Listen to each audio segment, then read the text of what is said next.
كازا مدينه اللي كبيره بزاف، مدينه اللي واخا ما يكون عندك والو كتحس براسك مزروب ومشي عليك الحال. اليوم وانا كنتسنى في الترام وبالضبط في ستاسيون ديال زينيت، في واحد اللحظه وعيت بالكم ديال الضغط والستريس والصداع اللي داير بيا، كلشي مزروب كلشي معصب.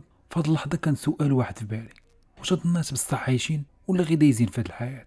اليوم ولينا عايشين في واحد العالم اللي مدمن على السرعه، كتجاوب بالزربه، كتاكل بالزربه، باغي توصل وتنجح بالزربه، حيت فكره وحده اللي عندنا كاملين هي الا وقفتي راك غادي تتعطل. داكشي اللي كيخلينا زربانين وكنجريو حتى في الوقت اللي كنكونوا عيانين وتحت الضغط بلا ما نفكروا في النتيجه ديال هاد الحاله.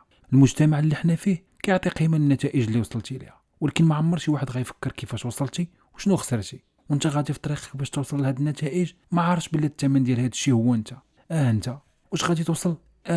ولكن كتوصل وانت مريض وانت كتعاني من ستريس وانت قاتلك الارق ودماغك داير بحال شي موتور خدام ديما، ولكن الوسط ديالو خاوي، ديما معصب وديما بلا خاطر. والاكثر الخدمه اللي كدير غير كتعاود فيها ما كاينش شي ابداع نهائيا. ولكن واخا هادشي كامل حتى واحد ما كيفكر يوقف شي مره ولا يمشي بالشويه عليه، حيت انك تمشي على قد جهدك وبالشويه عليك كتعتبر فشل للاسف. ولكن هادشي يقدر يكون غلط، وغير حنا اللي حطينا راسنا وسط واحد الدوامه اللي ممكن نخرجوا منها في اي وقت بغينا.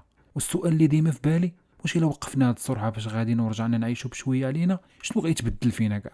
في الكتاب اللي سميتو مدح البطء ديال الكاتب كارل اونوري كيقول كارل: It is not about doing everything at a snail's pace. It is about doing everything at the right speed. يعني ماشي الهدف هو دير كل شي ببطء ولا بشويه، ولكن دير كل حاجه بالسرعه المناسبه ديالها.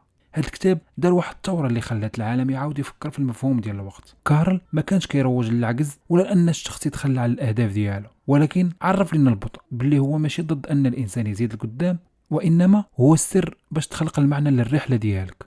كاينين بزاف ديال الدراسات في علم الاعصاب اللي كلها كتعطي نفس النتائج، واللي هي انه فاش كتحبس وتقول بلاتي بشويه عليا في كل حاجه، من انك تجلس وتحس بداك الكاس ديال الماء اللي كتشرب بشويه عليك، حتى الاكبر الامور والقرارات في حياتك. فاول حاجه غتلاحظها هي الجهاز العصبي ديالك غيبدا يتعافى، وبالتالي كينخفض عندك هرمون الكورتيزول، والذهن ديالك كيصفى وكتولي قادر انك تستوعب نهارك والوقت ديالك اكثر من اللي فات. والجسد ديالك كيتفكر الاحساس بالامان وما كيبقاش ستريس غالب عليه. يعني ببساطه عاد كترجع تعيش انسان طبيعي. هذه هي القوه ديال انك تعيش بالشويه، ماشي انك تهرب من الحياه وتبقى غير تجري، وانما ترجع لحياتك وتعيشها بتفاصيلها. اذا في نظرك كيفاش غنبداو؟ غادي نبداو حوايج اللي صغار وغادي نبداو بالشويه. خلينا نعطيك دي زاستيس اللي تقدر تطبقهم في نهارك ويعاونوك تخفف من السرعه في حياتك. اول فكره: فيق في صباحك قبل الوقت اللي مولف كتفيق فيه، واعطي راسك الوقت. نوض بشويه عليك بلا تليفون، دير الحاجه اللي كتبغي تبدا بها نهارك كيف ما كانت، ولكن بشويه ما تزربش. خلي نهارك يبدا بهدوء وبشويه.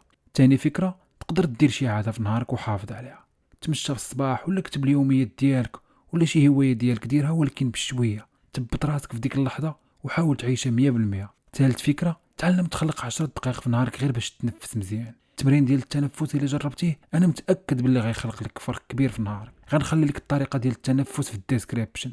ورابع فكره واللي هي راحتك، ما عمرها كانت رفاهيه، ولكن هي شي حاجه اللي ضروريه بزاف. حاول انك ما تفرطش فيها مهما كان.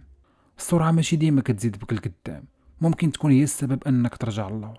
كارل في الكتاب ديالو بين على ان السرعه ممكن توصلك للانجاز، ولكن البطء كيعطيك الوعي والمعنى. وإلا وعيتي وكان عندك معنى في الرحله ديالك اللي هي حياتك، اكيد غتوصل وانت فرحان ودماغك مرتاح. وكيف قالوا الناس الاولى: لا زربه على صلاح. ما تسناش صديقي حتى توصل للاحتراق النفسي عاد تحبس.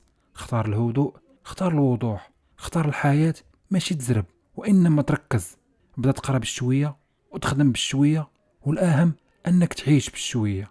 شكرا على متابعه الفيديو. كان معكم انرجي، انا هنا باش نرفع من الانرجي الزوينه ديالكم ونحيد الانرجي الخايبه.